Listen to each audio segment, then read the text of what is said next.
Parents के साथ एक सबसे बड़ा चैलेंज है कि वो बच्चों के साथ अपने आप को एक लेवल पे नहीं ला पाते। वो हमेशा आगे और ऊपर रहना चाहते हैं कि we are more experience, we are more learned, we know better than you. बिल्कुल सही है, एक एक वर्ड आपका सही है, लेकिन क्या जरूरी है उसे आप अपने बिहेवियर में और डेली अपने लेक्चर्स में, एक्सप्लेनेशंस में बच्चों को बोलते रहें। एक दिन क्या होगा कि एक ही सेंटेंस मिलने वाला है, बच्चों के माइंड से वो वॉश ऑफ हो जाएगा, वो आपकी बातें सुनना बंद कर देंगे। कुछ नया यूज कीजिए, नए तरीके से यूज कीजिए। इन्हीं बातों को आप बड़े आराम से बच्चों को समझा सकते हैं। कैसे, मैं बताती हूँ। First of all, be the parents who are encouraging, not discouraging. हर वक्त उन्हें तुमने ये नहीं किया, तुमने वो नहीं किया, ये तुम्हें करना चाहिए था, वो भी तो कर सकते थे, दैट इज ओके। बट आपको नहीं लगता ये बहुत मोनोटनस हो जाएगा? सो बी एनकरेजिंग कि आई नो तुमने कोशिश तो की है, बट अगर तुम इस काम को इस तरह से करते तो मुझे लगता है तुम्हारे पास बेटर रिजल्ट्स होते, तुम्हारा टाइम कम खर्च होता, तुम्हारे पास अपॉर्चुनिटी भी ज्यादा होती, और आज ही के दिन तुम्हारा काम हो गया होता, तुम्हें कल तक इसको नहीं टालना पड़ता।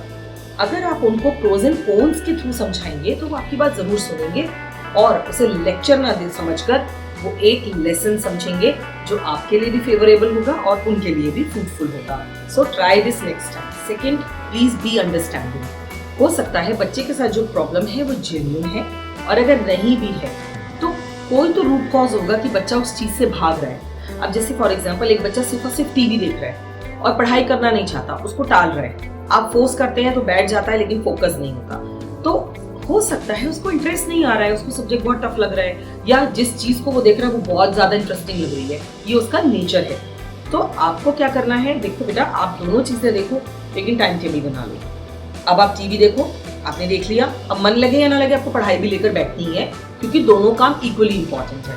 एंटरटेन होना भी इंपॉर्टेंट है और पढ़ना भी इंपॉर्टेंट है।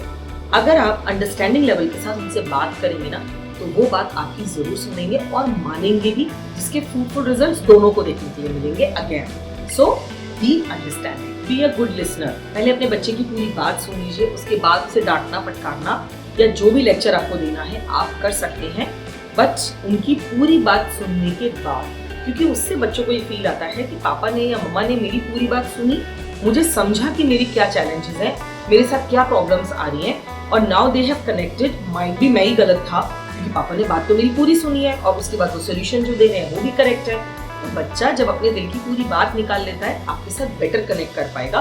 सो टॉक टू हिम और her in this way. Try next time and write in the comment अगर आपको उसके रिजल्ट्स मिल जाए। अपने कॉलेज के एग्जांपल्स भी आप बच्चों को दे सकते हैं। पोलाइटली बैठकर अगर आप उन्हें अपने किस्से सुनाएंगे, वो बहुत इंटरेस्टिंगली सुनेंगे कि आज पापा बैठ के मुझसे अपने कॉलेज की बातें कर रहे हैं, और उसी में ही आप उनके उस प्रॉब्लम का सोल्यूशन निकालकर उन्हें दे सकते हैं। यू आर अ फादर और a mother, but you are experience too. तो उस एक्सपीरियंस को अपने बच्चे की लाइफ में उतारने के लिए एक छोटा सा सिनेरियो बनाइए और उस सिनेरियो के हिसाब से अपने बच्चे से बात कीजिए। तो बच्चा आपके जब बराबर में लेवल पे होगा ना, तो आपके साथ ज्यादा अच्छा कनेक्ट कर पाएगा और अपनी प्रॉब्लम का सोल्यूशन वो आपकी बातों में ढूंढ लेगा। So be polite and be a good listener, listen to them first. Manage your emotions. अपने एग्रेशन को या अपने बहुत ज्यादा प्यार को, सबको थोड़ा बैलेंस करके चलिए। हर चीज एकदम से ना बच्चों के सामने रखने की जरूरत नहीं है। उसके लिए आपको देखना पड़ेगा क्या माहौल सही है, मौका सही है, बच्चा खुद कितना उदास है, खुद कितना दुखी है, या खुद कितना खुश है या एनर्जेटिक है, या उसमें बिल्कुल भी एनर्जी नहीं है। अगर आप उसके इमोशंस को देखते हुए अपने इमोशंस कन्वर्ट करेंगे तो उसका जो रिजल्ट होगा वो बेटर होगा, उसके आउटकम्स ज्यादा अच्छे होंगे। बच्चा आपकी बात को सुनेगा, समझेगा, कनेक्ट करेगा और खुद से ही उस प्रॉब्लम से बाहर आ जाएगा। तो टाइम भी सेव होगा और एनर्जी भी सेव होगी। मोर ओवर वो आपके साथ बहुत बेटर कनेक्ट कर पाएगा, आप लोगों की बॉन्डिंग भी बहुत स्ट्रॉन्ग होगी। And moreover be loving. You have to be loving for your kids. बच्चे हैं, बच्चे आपके हैं। अगर उन्हें कुछ समझा सकते हैं तो आप समझा सकते हैं, और जितना अच्छे से आप कनेक्ट करेंगे उनके साथ, nobody else can do. Mark my words, parents से बड़ा वेल विशर बच्चों के लिए कोई नहीं है, और बच्चों से बड़ा उनके लिए अपना कोई भी नहीं है। So once when you both are there for each other, be together and solve the problems with this togetherness. अब ये कैसे करना है ये आप डिसाइड कर लीजिए। Build a relationship with your kids. आप बैठिए, आप उनसे अपने एक्सपीरियंसेस शेयर कीजिए, कहीं पे समझाना है समझाइए, उनके भी आउटकम्स एक्सपेक्ट कीजिए, उनसे भी आप सॉल्यूशंस मांगिए कि तुम क्या सोचते हो, तुमने क्या डिसाइड किया, क्यों किया तुमने ऐसा डिसाइड, ऐसा क्या लगा तुम्हें कि तुम ऐसा कर सकते हो। आप उनकी बात को सुनकर अग्रीमेंट डिसएग्रीमेंट जो भी आपका बनता है आप उन पे फोकस करिए। ये नहीं कि आप उनके साथ एग्रेसिव हो गए, शाउट करना स्टार्ट कर दिया, बच्चा फिर आपकी बात नहीं सुनेगा और नेक्स्ट टाइम आपसे बात करना भी नहीं चाहेगा। क्या करें, बच्चे हैं एंड उनकी जनरेशन, उनका यंग माइंड उन्हें आगे बढ़ने ही नहीं देता। उनका ईगो, उनका सेल्फ सुपीरियॉरिटी फीलिंग, ये चीजें ना पेरेंट्स के साथ एक बैरियर की तरह काम करती हैं। उस बैरियर के अंदर गैप बनाकर आप कैसे पार करके बच्चों के पास पहुंच सकते हैं, यही आपका चैलेंज है as a parents. Give your time to your kids. जब वो कहें कि उन्हें आपसे बात करनी है तो कोशिश करिए अपना काम छोड़ छाड़ के बच्चे से बैठकर बात करें। ये नहीं कि आप मोबाइल में देखते हुए उससे हाँ ठीक है तुम बोलो मैं सुन रहा हूँ, ये वाली फीलिंग प्लीज अवॉइड कीजिएगा।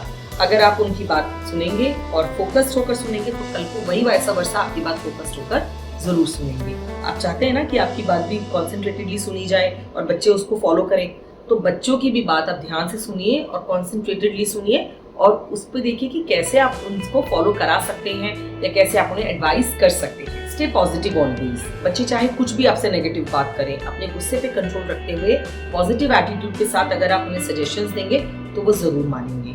आई होप जो सजेशंस आज मैंने डियर पेरेंट्स को दिए हैं, प्लीज आप उन्हें फोकस करके बच्चों के साथ एक बॉन्ड, एक अच्छी सी ट्यूनिंग स्टेब्लिश करेंगे और आप अपने बच्चों की लाइफ को भी अच्छा बनाएंगे और अपनी लाइफ को भी बहुत कूल एंड पेशेंट रखेंगे। All the best dear parents and kids, keep growing, keep growing. Thanks for watching. Subscribe to our channel.